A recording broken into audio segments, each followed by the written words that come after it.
What's going on? Sure it is, man. How you doing, brother? Pretty good, man. That's what. Well, I think it started. There we go. Yeah, it did the little black bar thing, which I think I'm with you is the beginning, and if not, now it's point blank saying recording the call. So sure to goodness we're good now. I got a start button, but I didn't see a timer rolling. So I was like, what? Getting on? Getting on? Can I try that again? I thought he's that guy on the news. Like, yeah, I told that some bitch. What? Yeah, I like that too when they go to the on-site reporter.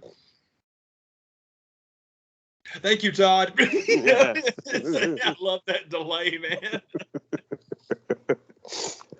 Man, there's been a lot of delays in this number.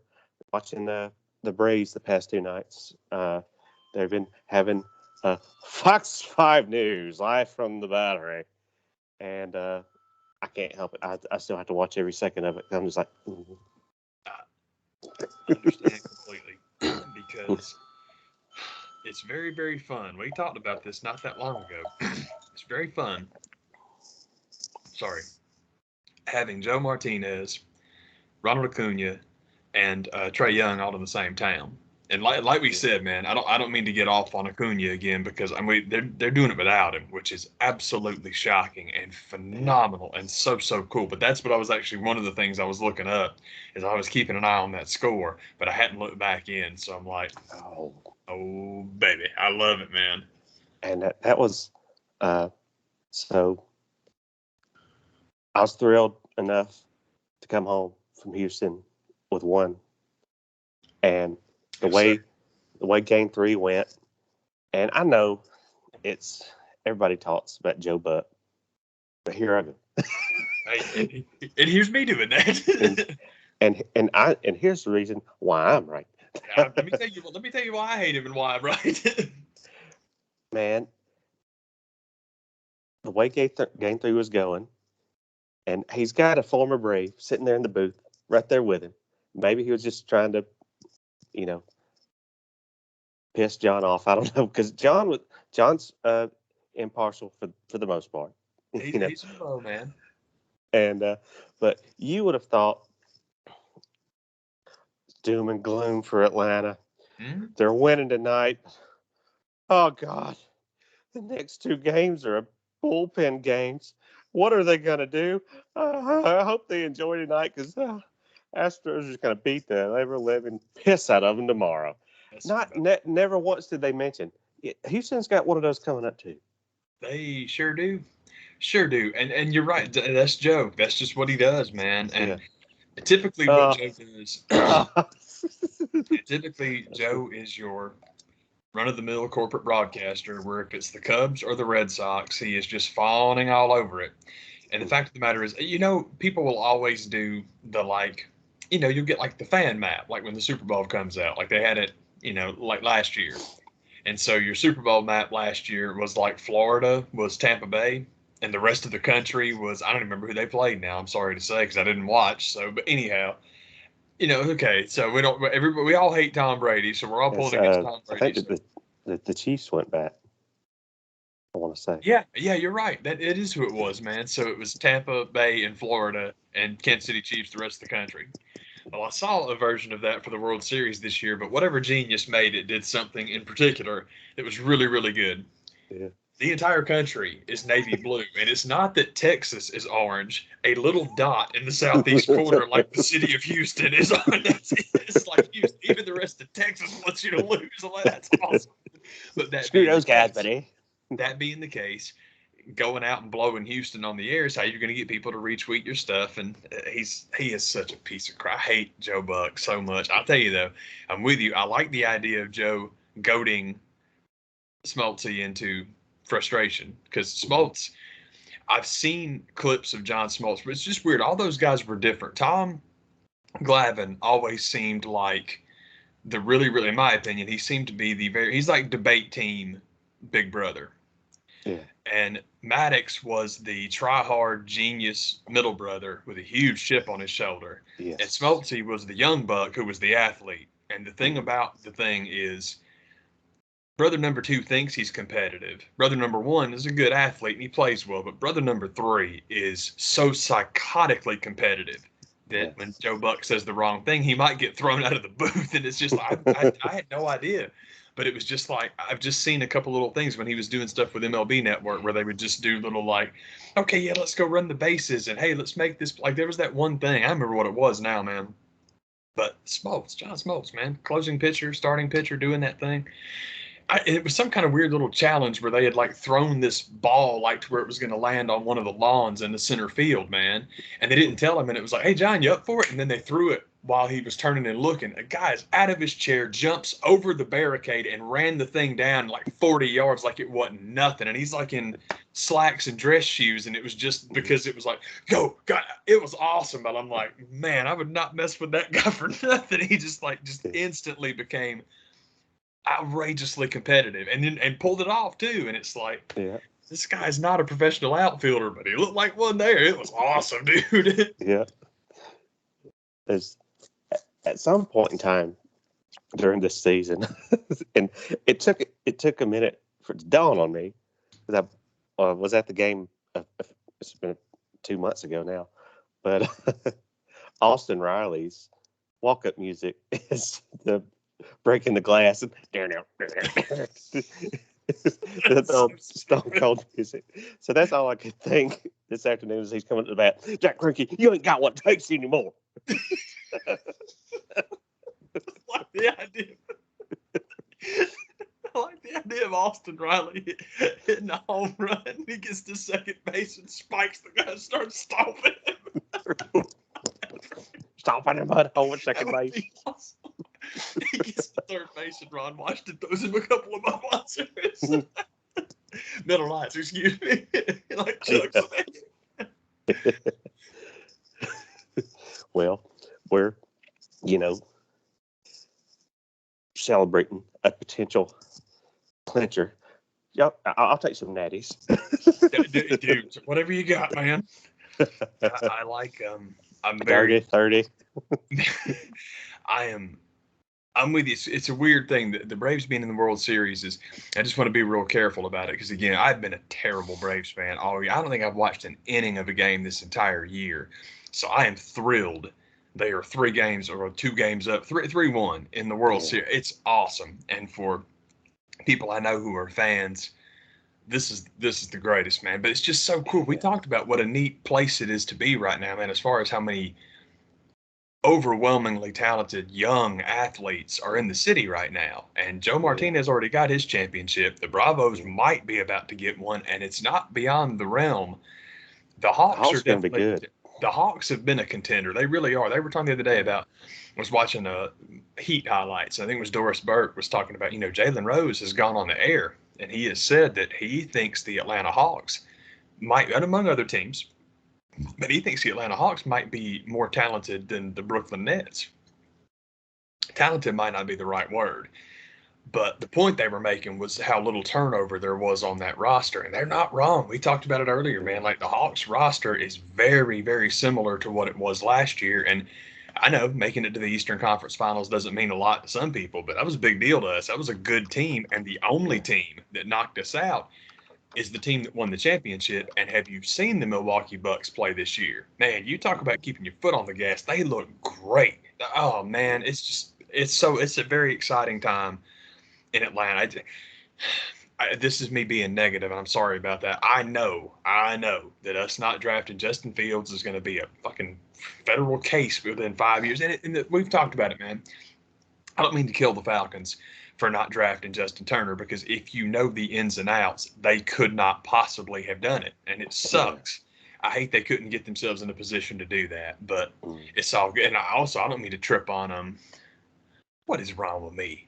The tight end that we got from Florida. Gosh, I just forgot his name entirely. Where's number 8? But he's great, man. So it's not I've got Hawks on the brain. All I can think of is Jalen Johnson and Cooper, and thinking how good they're going to be. Yeah, man, no kidding, dude. And it's like something else about the Hawks that is really worth pointing out. Gave Trey a Supermax. gave John his extension. Kevin Herter signed an extension. And that boy, you talk about hometown discount. He hooked us up because he could have absolutely, next season, he could have held our feet to the fire. But he's like, no, man, I like Atlanta. So I was like, oh, my God, that's Red Velvet coming through. Dude, seriously, it's like, man, that is such good news, man. So it's crazy. And you've still got DeAndre and Cam Reddish on their rookie deals. And by the way, man, every time you watch highlights, man, tell me you don't feel more and more confident about that Cam Reddish 6 Man of the Year pick. Oh, heck yeah. That sucker is impressive, which, I mean, to be fair, I don't like this kid, but he deserves his credit. Tyler Hero, it will definitely have something to say about that. He's delusional if he really thinks he belongs in the Luka Trey camp, but 6 Man of the Year? No, that's not beyond him. That's, if I tried to suggest that that's beyond him, that would be me being unreasonable. Yeah. Watched lots of Heat highlights this year. I'm sure you can tell. That's cool. But of all the good stuff we've got going on for us, as many good young players we have all across the Atlanta sports team, I think Ozzy's got to be my favorite. It's strange because I think Acuna is the top guy, but as far as who's my favorite, I'm with you. Ozzy Albies is my man. I love that guy. He's just, man, he's been playing awesome this past couple of weeks. So love him, man. That's my dude. My dude. It'd be fun to just like pull out all the young studs in Atlanta. You're right there everywhere. And Martinez is not exactly a young player, but he's good. Barco is on a different planet. And then I cannot pronounce this kid's name. I haven't looked at it. I need to look at it and figure it out. But I can hook you up like it's like the tight end for the Falcons. Atlanta United's he's a forward. He's kind of a roving forward. He wears 19. That kid is terrifying. I mean, to be as young as he is, he's Brazilian. So, I mean, you know, they play pretty seriously down there. But that kid is unbelievably talented. The last match against Miami, scored one and laid the other one on for Joe. And that pass he hit for Joe was the nastiest thing, man, because honest to God, he, like, gets the ball, gets his head up, sees the defender's hip swivel like 1/8 of an inch, and it's like, it was awesome. I'm like, how did he do that, man? Anyway, sorry to get sidetracked. But back to your point. Kyle Pitts. That would not have come back to me for nothing. I thought it was pretty close, but when you say it, it's like, that's it exactly. And boy, I wasn't close. I wasn't even close to that. But thank you, because that was like, he's got a cool name. How the hell did I forget it? But that when guy, I see Sebastian Jangle Pappy. Dude, seriously, man. The Carpatron Duke Marriott. The Carpatron Duke Marriott is my favorite of all of those, and it's because I know we've talked about it, man. But Jordan Peele is so good at, like, Keegan. I always want to make it Keenan. I know you know why. Keegan Michael Key. He's cool and he's funny, but a lot of the voices are the same thing. Jordan Peele, I would think, are different people from one to the next, but yeah. Carpatron Duke Marriott. That's my guy. I love how serious he is. So that's who we got at tight end. Yeah. Man, you was about to say something about somebody. Oh shoot. I'm not sure, man. It just 1-9 for Atlanta United is the new, like, young stud. Like, I don't know how they keep finding these guys, but I'm happy they do. But I got distracted by Jangle Pappy, because that's just gonna be funny no matter what name you put in front of it. That's gonna crack me up,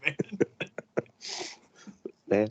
Man, another good day was had by Georgia down at the cocktail party, and it's just going into every game till it happens. I'm just going to be nervous wreck. I don't like being ranked as well as we are. I despise it. It's one of those things, and we talk about this with other teams. We talked about it with the Hawks in the offseason, and it's still a fun thing with the Hawks. Like, by all means, keep looking elsewhere. Go somewhere else. Talk about somebody else. Talk about the Nets all you want to. Just leave the Hawks. I'd rather have it. Dude, seriously. So, unfortunately for Georgia, it's the total opposite. But one of the things, and of course, I'm saying this as an outsider, and I haven't really watched them. I kept an eye on them today, and one of my things I really enjoyed today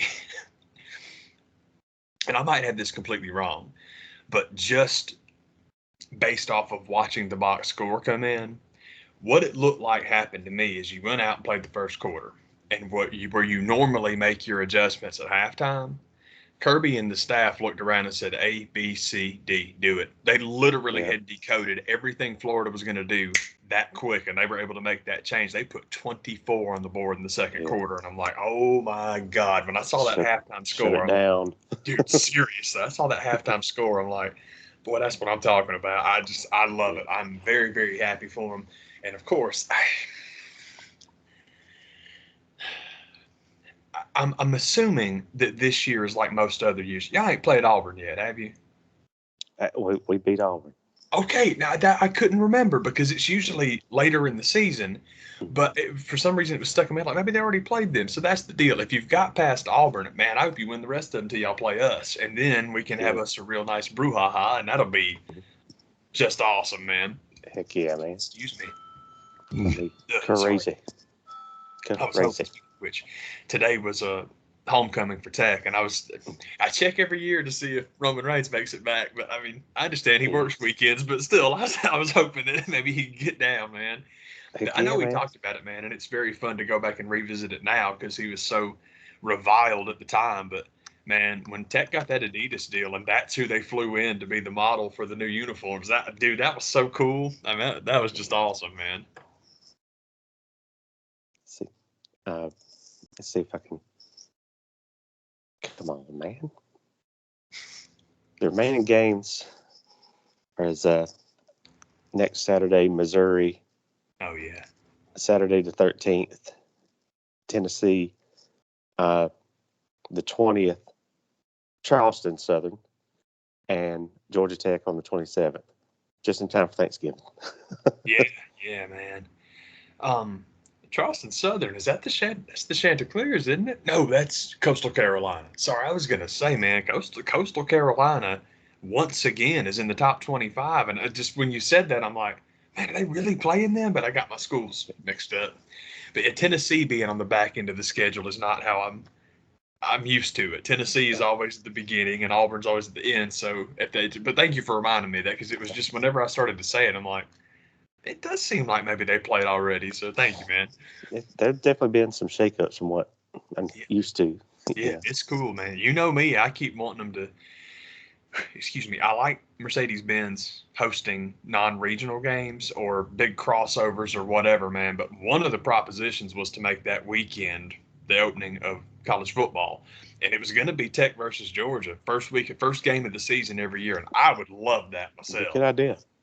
But I understand if people don't want to do that. And the only downside would be I don't know who then. I mean, you don't have to play your rival at the end of the season, but they're not going to move the cocktail party. So it's like, well, okay, if Georgia, and I don't know if the schools have any preference one way. I know I'm comfortable saying, as I'm sure Georgia Tech feels the way I do. Because first week of the season, man, that's your best chance to get somebody. So don't let them get seasoned. Don't let them have all year. But it's like, if they want to keep it as the end of the season, I understand that too. I'm just being selfish. I'll be honest with you. Yeah, man. Better chance of beating y'all. like if we played you this year when Clemson played you, boy, we might have got you. y'all really struggled against Clemson. It was 3 whole damn points. And that's the way the Clemson season's gone. That's why I was like, great. The year we beat them is the year they stink it up. That's okay though, because when you beat them, I think they were second in the country, maybe third, but no lower than that. And so at the end of your season, if it's still compiled the way it has been, that's what goes in the record is how many losses they had at the time and what their ranking was. So y'all totally get credit for it, man, and you deserve it because, oh man, Dabo, oh God, Clemson, oh man. So nah, man, y'all totally deserve credit for that. But it's more of the same that we talk about with what the Southeastern Conference is. You got a top 10 win over a Kentucky team. I mean, it's cool. It all adds up. It's all going to work itself out. But I do hope whatever happens with us and y'all, if Alabama continues to do what they're doing and they win the West, I would absolutely love it if y'all would patty slap the fuck out of them in Atlanta. I mean, that would be the coolest thing. That would be tons of fun. one, I'm sick of Nick Saban's the best coach of all time. I can't none of his assistants beat him. And I'm like, there's a lot of people that have been assistant coaches for Nick Saban that aren't as good a coach as Nick is. And Kirby Smart might be one of those people. Boy, he might not be. Kirby Smart's a damn good coach in his own right. So I was like, let's just let the jury stay over there till we'll let him come back when they're ready on that. I'm not ready to write Kirby off. He's just good. He's real good at his job, man. Yes, I've had some conversations with some people that tried to spin that. That's how he got that job. He's one of Saban's former coaches. Like, he played at Georgia. That's how he got that job. The thing about, it's one of the former assistants, Lottie Dye. I got horrible news for you. Don't ever Google the name. For Pete's sake, it just went right out of my head. Tom Landry. Don't do it. And even worse than that, for modern football, Parcells. Forget that Bill Parcells ever existed. Football, I've heard this, and it's very, very true. Football coaching is the most incestuous entity you will ever come across. The coaching family tree in the game of football is wreath. It's like there's 4 people in the history of the game that have ever done anything, and everyone hires someone that comes off their bench. It happens. It's like that in basketball. I mean, God, who's the last person that played for Coach K that didn't wind up coaching somewhere huge? And there's one I'm really excited at, too. Another team I don't mean following. I'm not watching them every night, but I just love when the highlights come in, is Utah. I've always liked the Utah Jazz. I think they're cool, and they've got several players I like, but Quinn Snyder's their coach, too. And I like Quinn because he had a pretty decent run as a college coach. Then he got the pro offer, and he hit the ground running and ain't never looked back. And it's cool. I think something like that's neat, man. Anyway, I got sidetracked. I apologize. But the second quarter score in the final, I was thrilled. And one of my favorite things is just look at all 4. Look at all 4 of them. When Florida finally cracked that duck, you're on about your third string defense, man. And I'm like, that is awesome, because that's such good playing time to get the guys out, because shutouts are overrated, and you don't need that, man. Just the playing time for those kids is way more valuable. But the fact that you emptied the bench probably twice over before they could get a point is like, good for y'all, man. You go right ahead. And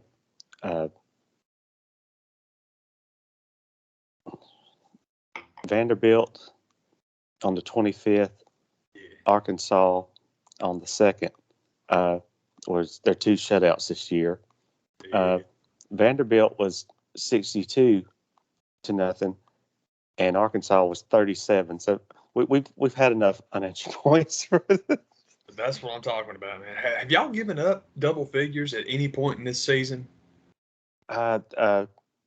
Kentucky was 13-30, and South Carolina was 13-40. 13 points to the 10th ranked team in the country. 13 points is the most you've given up. So if you factor those 2 13s and 2 zeros, let's just take those numbers. That's 26 divided by. I'm sorry? Auburn scored 10. I overlooked that. Let's see. 13 and 13 is 26, 36, but you're dividing 36 by 5. That is 7 point something a game, and that is absolutely staggering, because when you do it in the beginning of the season, okay, well, it's Clemson, that's a big deal, but they're sustaining this stuff, man. It's just it's that thing that me and you talk about, man, where when you can look at a team that so clearly is the best defense in the country, and I'm including Tuscaloosa in that too, and they play great defense at Alabama, but they ain't playing like this. My goodness. Oh my goodness, that is spectacular. Even with the cocktail party going our way and the season going the way it is, still doesn't stop me from talking shit about that not being a neutral site in Jacksonville. But I know, I think they just signed another contract with them. Jacksonville's not letting that game go. Ever. It's the biggest thing they got. I mean, considering that, I think, no offense to my guys because I love them, but I think that the city of Jacksonville probably raises more revenue this weekend than all Jaguars home games combined and multiplied. But the problem there is that half of the Jaguars home games are in London, so it's like, we don't get that money. Gosh. Boo. I'm the mayor of Jacksonville. Boo, boo. pros to take the town's treasury, move to a more prosperous town, and run for mayor. Run for mayor. I heard about the killer comment. I took the first plane back to Springfield. Field. Corrects himself. The people are all. It's so awful. Man, since I last talked with you, the season of Dark Side of the Ring has wrapped up. Oh yeah.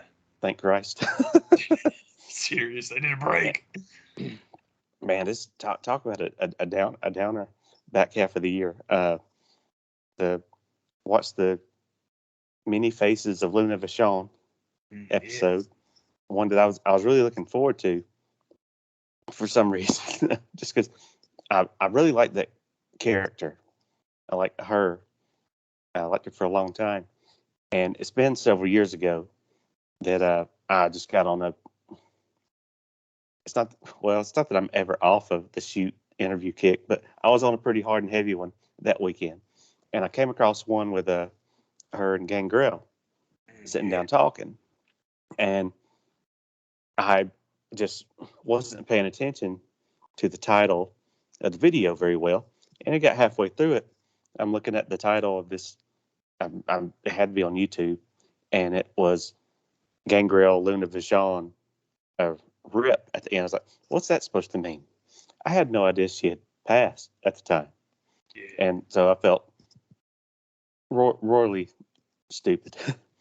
And man, it just downer and a half of an episode. I had no idea how much she loved that cocaine.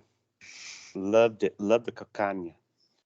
And was hardcore into it. I had no idea that she wasn't Vachon by birth. Yeah, man. She was one by marriage of her mother. I had no idea. Yeah, hey, man. Next thing you're going to tell me is that Sergeant Salter didn't actually serve, huh? So what? I do, huh? What now? Oh, you bullshit. Yeah. So at the same time, the footage of her and some of the stuff that they got, man, was super cool stuff and really fun to watch. But not, man, this has been the season of one and dones for me. I mean, check out the episode and probably never go back and check it again. And that's really not the case for a lot of them. There are a lot of them that I'll go back and rewatch. For some reason, I just have that attraction to New Jack. I watched that one a good bit, and this one that I was like, yeah, I can say I saw it, and go on. But that's been pretty much this entire season. Man, I can dig it, man. And the next episode was not even worth the time to even discuss. It was the XPW episode. Oh, yeah. The Rod Black was the guy that was starting that promotion. It was not only have these been one and done episodes, but it really does feel like we're really running out of ideas. Dark Side of the Ring, bottom of the barrel. Yeah, man. For real.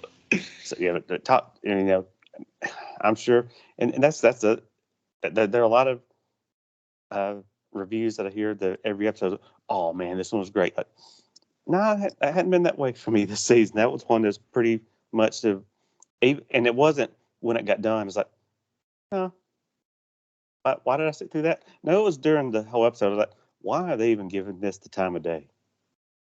It's kind of how I felt about it. Yeah, man. It's not even worth the time. I'm with you. I hate it when you can't even enjoy them once, but I understand what you mean because I've seen a couple of shows, like TV shows that I would love, man. And once they hit that season that just doesn't do it for you, and then it just keeps going, it's like, oh my God, I gotta find something else to look at, man. So I understand, dude. Please just get on with this. Dude, seriously, like, man, come on, y'all. So the finale this season was another one that I was just interested in, just because the build up to the steroid trial episode. Oh yeah, that's right. And they hyped it up a lot by the fact that we actually sat down with McDivitt, and he sat down and talked, and man, he did his lawyer thing, and it's like, man, this guy's awesome. Man, if you ever had to get off of a crime, that's the guy. That's your guy. You want. And man, Teflon like a motherfucker. And that's kind of the funny thing too. The charges. The charges were all wrong. The charges were, they were trying to charge Vince with distributing, and that's never what the case was, because they go through the trial and they bring in the Ultimate Warrior. Oh, Ultimate Warrior's going to testify. He's going to put Vince in his place, and every guy they bring in the Warlord, and they sit down. They're sitting there like, yeah, I'm on the gas. Look at me. And they were like, well, but did you get it from Vince? Like, no, I was using this long before him. Plus, it was the Dr. Zahorian that they had found the connection to Vince with. And they're like, and he was like, his show's too expensive. So it's kind of like, and all the air just goes right out of the case, and they're just like, So yeah, there are several famous lawsuits in history where that's kind of the thing, and it's like, when you hear the charge, it's like, you got to be kidding me. That was always my thing with the Vince steroid thing. Is like, well, he got off. They didn't convict him. It's like, yeah, because he wasn't a drug peddler. It's like what they went after was stupid. I've always believed that stuff like that is for fame. It's Hulk Hogan. He's going to be on trial for taking steroids. You just wanted your name out there, man. You just wanted people to say, because there's no way you're never going to bust Vince McMahon. I don't give a damn if Pat Patterson is injecting people in their asses with steroids in Vince's office. Vince's hands still ain't going to be anywhere on that, so you got nothing. I mean, I hate stuff like that, man. It's just like, it reminds me in a much more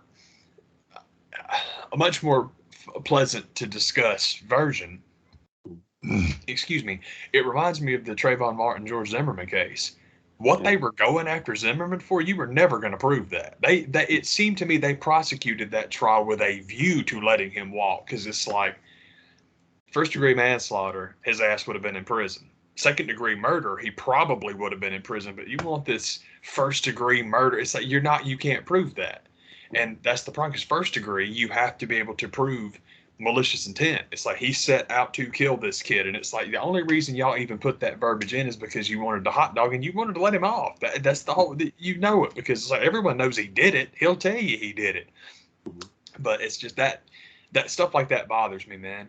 But yeah, the whole thing about, well, man, steroids and Vince, I don't care about that shit anyway, because again, we've talked about that many times, especially now with HGH. WWE being an entertainment company, that's what that stuff is made for, man. That is what that stuff is made for. And it's, oh man, but it's performance and it's not about performance in wrestling. It's not. It's about a look. It's about a cosmetic look. That's why guys were I think it's why a lot of guys started taking it. Eventually, I think things like that become a necessity just for recuperation. We talk about that with the NFL, man. I didn't give a damn what anybody in the NFL is taking, man, because if I was playing that game, I'd be dust after. Dude, they'd kick the ball off, and I would just training camp. I'd be Terminator too. I mean, as soon as they kick the ball, if I'm trying to run down the field, man, I might get 4 yards and I would just fly apart like leaves, man. That's the Hamilton's line. Yeah. But so whatever folks got, it's the same thing about getting huffy about, and it's basketball players they were picking on, but it's NBA or NFL guys too, about, can you believe that marijuana use is rampant in pro sports? And I'm like, no way, you're kidding me. And it's like, why do you give a shit? Stuff like that didn't bother me. And steroids and WWE didn't bother me. It was just an opportunity for some idiot lawyer to try and get famous. And I had no idea that they were trying to get him for distributions. Like, they got Vince with his little white lab coat and his pad writing prescriptions. Yeah. Like, hey, come on, y'all. Vince McMahon, medical doctor. Here you go. Yeah. Here you go, pal. Come on in, Terry. Terry. Oh God, you bring Brutus. We'll see. Jesus. And that was the big witness, that was all building up to, Terry, who the Hulkster brother, that wasn't even working there at the time. It's flown in just to testify against him, and that, from what I heard of his testimony, I don't see why. Years later, there was that promo. Vince was like, "I was on the trial of my life. You testified against me." And he's like, "No, I didn't." We talked about it. Y'all hooked him to sit down. Now, Mr. Balea, you were once employed by Mr. Vince McMahon, correct? 10 inches, sir. I just wanted to talk about Python Power. He wasn't there to talk about steroids. Full on, brother. Yeah, brother. You testified against me in the trial of my life. I don't know about that, dude. I don't know that, brother. I don't know that, brother. I don't want for me, brother. But just for some reason, I just got a mental image of the cross-examination. No further questions, Your Honor. As soon as it's over, he gets played out of the courtroom. All going down the aisle. That's awesome. Man, that's the season. I'm sure they'll be pumping out more of that little mess. Yeah, man. I'm hoping that I know I've made the point 1,000 times. I'm hoping they can reformat a little bit because there's so much stuff you can talk about in wrestling. It doesn't have to be a damn tragedy. So if you can just expand it a little bit and widen your scope, I think they could still do some real cool junk. And again, not even as Dark Side of the Ring, man. Just I like those guys and I like their style. So just do other stories. That'd be cool, man. Like if you could merge that story or that idea with like excuse me, what the heck was the show? It's not Road Trip, was it? It was On the Road or something like that. The one on WWE Network, people traveling from one spot to the other. If you could merge those, like if you could merge those together and do like famous road stories, that junk would be awesome. I think that'd be really, really fun because that was always a good show. That we talked that and Table for Three were real good shows, man. So I would love that. Yes, of all the people, I think it was one of the promos from last season where it was Cornette sitting down talking with him like, y'all are going to tell the happy side of the ring? Yeah, dude, seriously. Corny knows there's good stuff out there, man. We can talk about Jerry and Andy. That's a great story. Rick fell off the boat. Rick fell off the boat. And that wasn't me. Went around and picked up Ricky like a drowned rat. Ricky's awesome. I hope you're happy. Ricky is awesome, man. That's my other watching wrestling. Watching this freaking. I watched Britt Baker and Abaddon last night. Mm-hmm. Good God Almighty. Abaddon is spectacular. She is so special, so cool. That I love it because I love that character. I love the fact that Britt as the champ is like, yeah, we got to do this. That's just cool, man. That's so cool. Beat the absolute piss out of each other. Yeah, dude. Seriously, man. Just got crazy, And I was, it's not. I don't seek out spoilers. It's I just don't do it, and I was just glad that a lot of stuff that could have got out about that match didn't, because there was so much cool stuff that they did. I was like, man, that was awesome. It was just awesome, stuff, man. On the subject of that company, I got down a YouTube wormhole today, and I was watching a lot of the AEW game stuff because it's real cool. What got me on it was the podcast. They do the video podcast on it. I always forget that until it gets to the end of the show and Tony Schiavone reminds me, hey, if you want to see the video version of our podcast, go to YouTube. And I'm like, why do I always forget this? So I went and watched the Adam Cole show, which is great, as you would expect. And he gets talking about doing stuff with AEW games. And he said, yeah, Evil Uno. And I sat down and we did, crap, I'm sorry, I forgot the first one they did. But he was like, there was a moment in the thing where I'm kind of looking at him and like in my head, I'm like, oh, you like video games like I like video games. And he says, and a few minutes later, I noticed him looking at me and it seemed to me he was thinking, oh, you like video games like I like video games. So they decided, man, let's do this like once a week. So now they've got like 3 different ones with just the 2 of them hanging out and talking. It's real cool. But while you're on there, they had a FIFA tournament, which is always fun because everybody likes FIFA. Well, FIFA's fun. And the thing about the FIFA tournament is Miro's in it. And anybody that goes back far enough with up, up, down, down, you know what that typically means.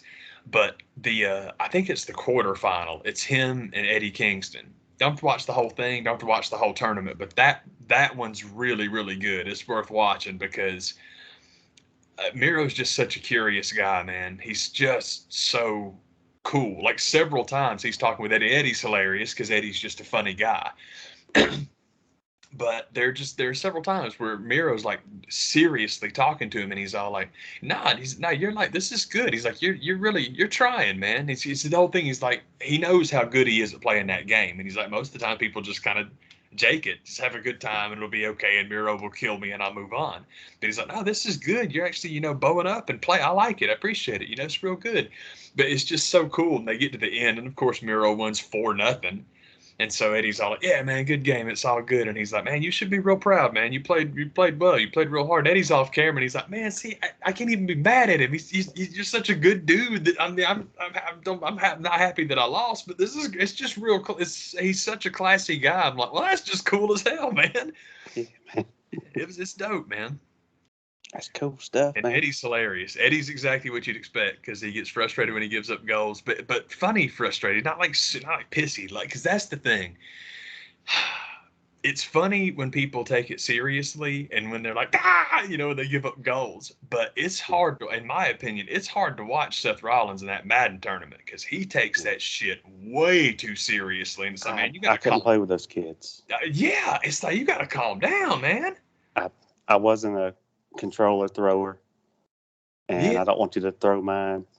So that's why that was like, man, I couldn't play with kids that would do that. Dude, it's like, man, we can't be acting like that. Let's not do that, man. So whether it was a real life sport or a video one, it was just a game.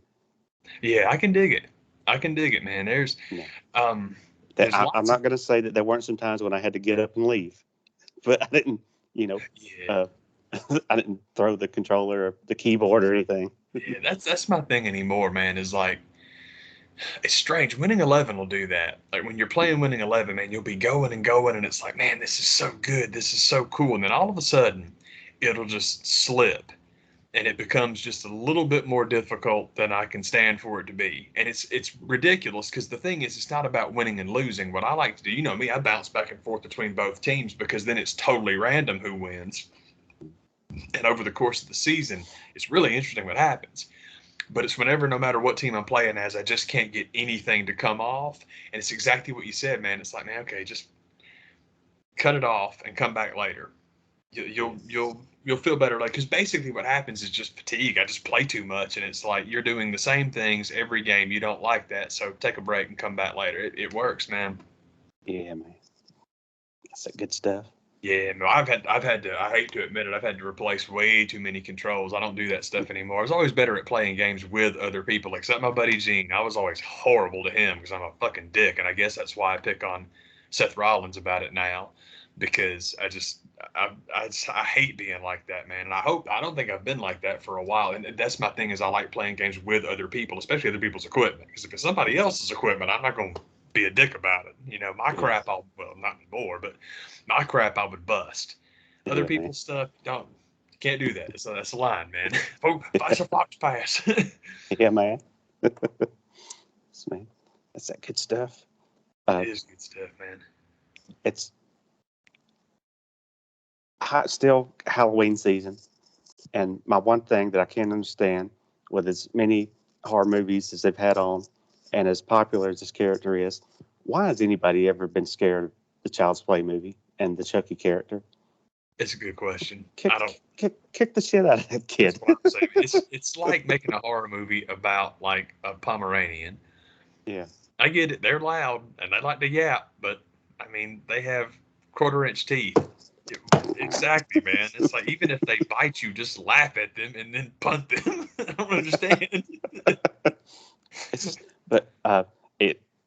People are, and how in the world, of all the movies that got as many sequels as it did, and it has the run, and I think there's a TV show on based on the character. Like, why is anybody scared of this character? Yeah, for real. and like most characters, even Freddy Krueger towards the end, it was a comedy. Oh yeah, You were definitely. pulling for Freddy to kill those kids. That was part of the fun. So how bad's he gonna kill this kid?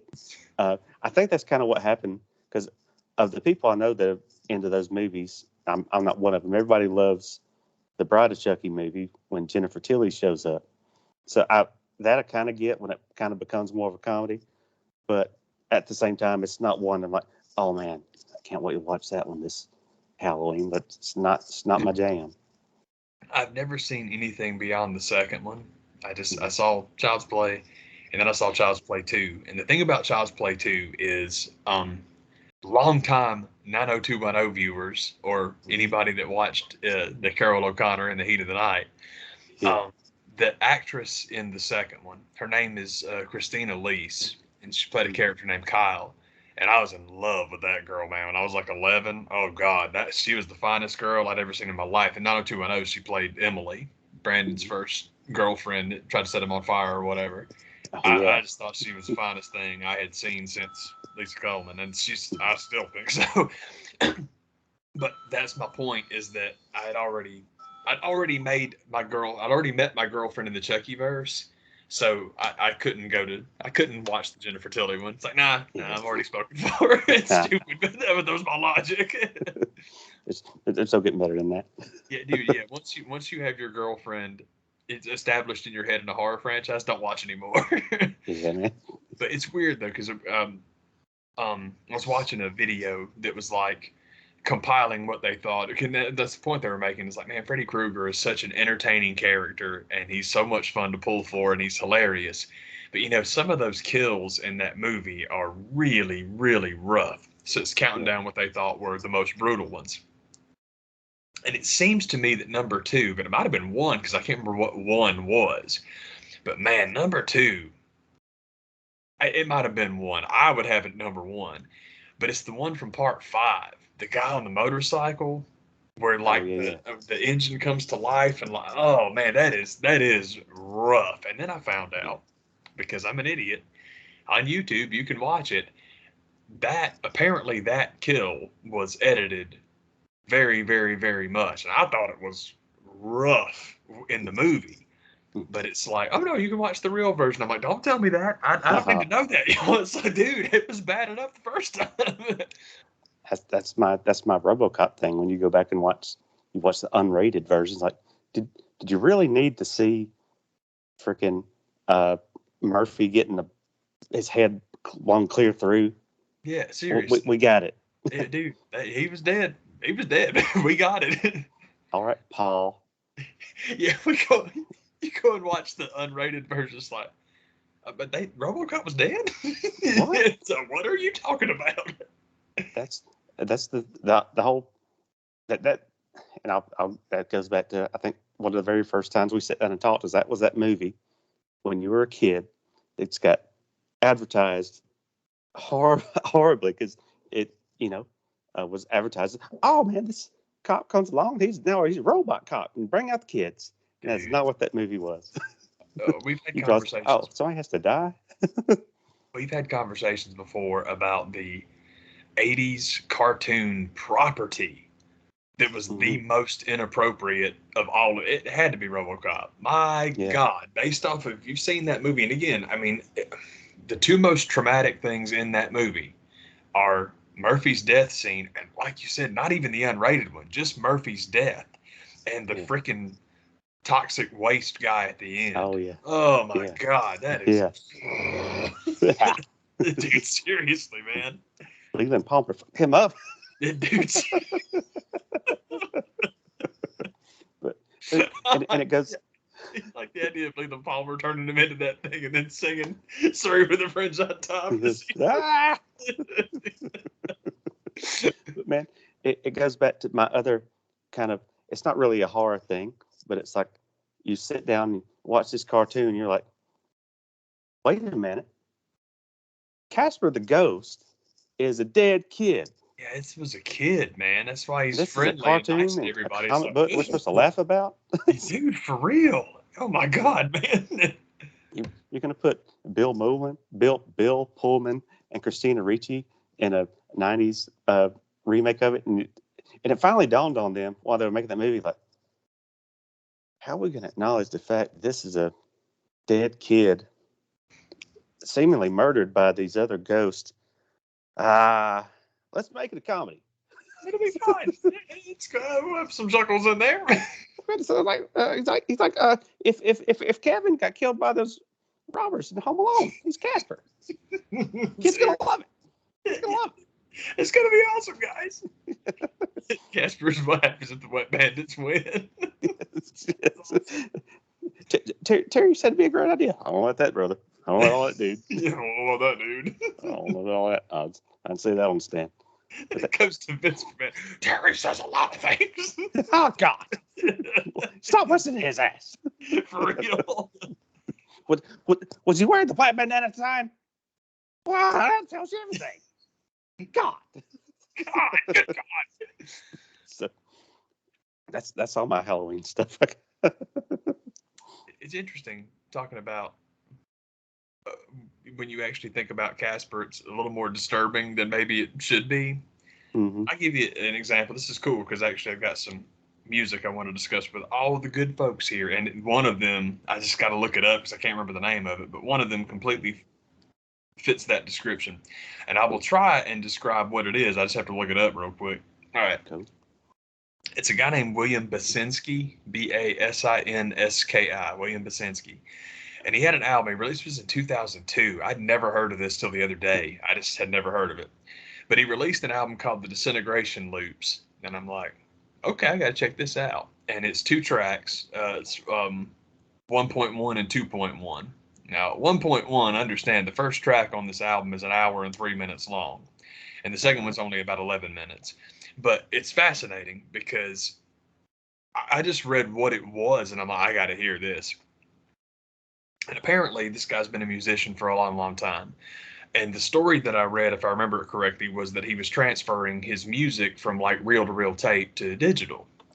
And I don't know if it was that the tape was old. I don't know if it was just over a period of time. I don't know if he intentionally wore the tape out. But basically what the Disintegration Loops is, man, is him playing those tapes until they are destroyed off the reel and putting it in digital and playing it. And it just sounds like this incredibly, it sounds like whale song, but it's the strangest thing about it, where with it being on a machine and doing this number right here, but you know how tape does, it's got that weird little flip in it. It'll be going along and droning and doing that thing, and you'll almost like get your head nodding to it, but it's always off, but it's always off at a different beat. So it's very pretty sounding. But man, it's disturbing as shit. It's really good. Fantastic Halloween music. If you put that crap on in a haunted house, people would go crazy. It was really fascinating because I just thought it was such a cool idea. Then I listened to it and I'm like, yeah, I couldn't have got ready for that. This is good, man. So that was one. And then the other one was the one I really got to tell you guys about. All right. There's a guy on YouTube. This here YouTube. Mm-hmm. I don't know his name. I don't think he posts things under his name. But the channel's just called Rocked.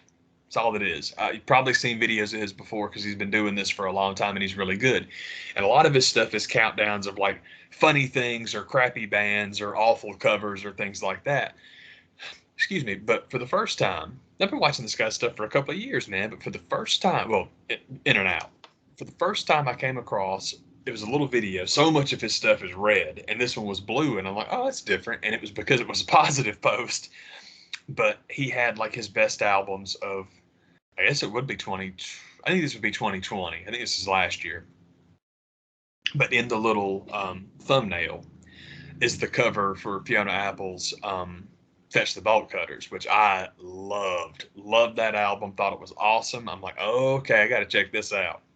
So I start the video and it's just him sitting there looking down the camera like he always does, and he's talking and it's all good. And I noticed watching on the screen, when you're looking at it, man, it would be on your left side, there is a vinyl record stood up behind him. And I'm like, I'll bet that's what he's picked as number one. And so if he's got Fiona Apple on there and he's got that on there, we're going to be good. It turns out that was the case. It was The band, it's kind of funky, but I promise these things all. If you guys are like me and have never heard of them before, it's like it sounds weird, but this is what they're called. The band is called Spanish Love Songs, and they had an album called "Brave Faces, Everyone."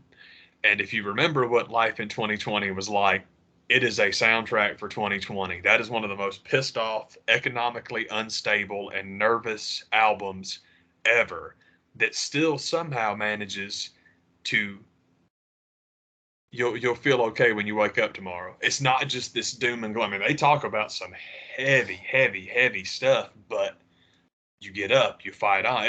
That's an amazing record. My brother found that record out of nowhere because he does that all the time, and he's like, "Man, you got to check this out." So he like sent me. Said, "Don't start at the beginning. Listen to this one first, then listen to this one and this one." And it worked because my brother's real good at stuff like that. So Brave Faces, Everyone by Spanish Love Songs was what he picked as number one. So there's two that I really like. He picked Existential Reckoning by Pussifer, which is real good. The thing about that one is if you haven't heard that record yet, go to YouTube and look at the live version. I don't want to tell you what happens, but they play the whole thing and it's real cool. And the fourth one, I can't believe I forgot it. I think he picked 10, and like 4 of them were albums that I had heard and really liked. So what I was doing was making notes on the ones that I hadn't heard. And I'm very sorry that I forgot. Oh, it was Ohms by Deftones was the other one that he picked. That it was real good. So I'm like, okay, this is good stuff. And he picked one by a band called, crap, I forgot what it was called. The album is I Let It In and It Took Everything. I just can't remember the name of the group, and I'll look it up in a second. And it's good, very Deftones inspired. So if you like the Deftones, I promise I will. You know what? I'll do it right now because I'll forget if I don't. And I'm gonna try to keep babbling here while I look for this thing. Sorry, I'm not more prepared, but I'm an idiot. Cool on the gang. I'm a dang old purdy idiot. That's what I do. Mm-hmm. It's Loathe. I knew it was something like that. Loathe. Loathe. Loathe. I Let It In and It Took Everything. Not the happiest album, but very good. And again, if you like the Deftones, well, I was going to say especially Chino's voice, but there's several elements that are reminiscent. It's good. It's a real cool album, and he freaked out about that band. So I was like, okay, well, we've got these in common, so I'm going to check these things out and see what else we agree on. And that one I definitely agreed on, but this other thing that he put out here, and now I've gone right past it because I'm done. Oh, man. Okay, I'm going to spell this because I know I'm not going to say it well enough to where I'm afraid the caption won't pick it up. But the band is called Enter Shikari. Enter, like, opposite of exit. Shikari, Shikari, and the band is called the album is called Nothing Is True and Everything Is Possible. And he just described it as such an interesting, weird. It sounded crazy, like he was telling, yeah, man, it's this style mixed with this and a little bit of that, and I'm just like, there's no freaking way. And then I listened to it, and it's like his description of that was great. I just couldn't conceive it. But this album to me sounds like a soundtrack. It really, you could have convinced me it was 6 or 8 different groups, but it's so cool and so different. And it really is a mix of all kinds of like club music, dance music. There's a little bit of rap on it. There's some like pop, like the second song is Crossing the Rubicon, and it sounds like top 40, like pop music. It's an awesome record, man. It's real cool. So that one and Disintegration Loops. That's what I've been listening to this week, and they're real different from each other. But holy crap, man! I'm very happy. It's cool. Music is so strange because sometimes if I just need to get away from listening to political podcasts, because God knows I do better when I don't listen to that stuff. I'll try and find some records to listen to, and those two have really helped me out recently for trying to stay away. That's the way to do it. Yeah. I got one more thing to discuss if you don't mind, because we got to talk about it. Kick ass, man. What is your opinion on the Ring of Honor story? Because I got a real firm opinion on this, and I'm wanting to talk to you about it.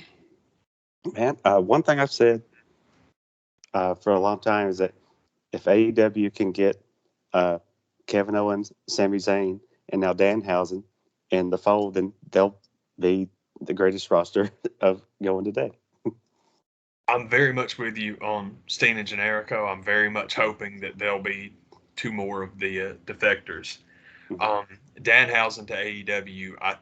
I think that's going to happen because he's got so many friends there. I mean, he's got so many people that work there that he's tight with. That would shock me if that didn't happen. This is my thing with Ring of Honor.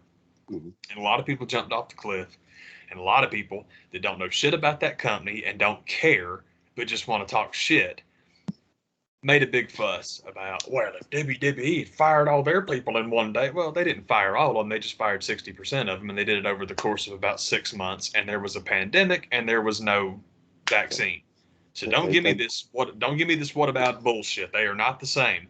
And the main reason they're not the same is because in WWE you get 90 days where you can't compete. In Ring of Honor, you're getting paid for till the end of the year, but you can go work somewhere else right now. That's not the same. That's totally different. That ain't the same. So I don't want to hear that.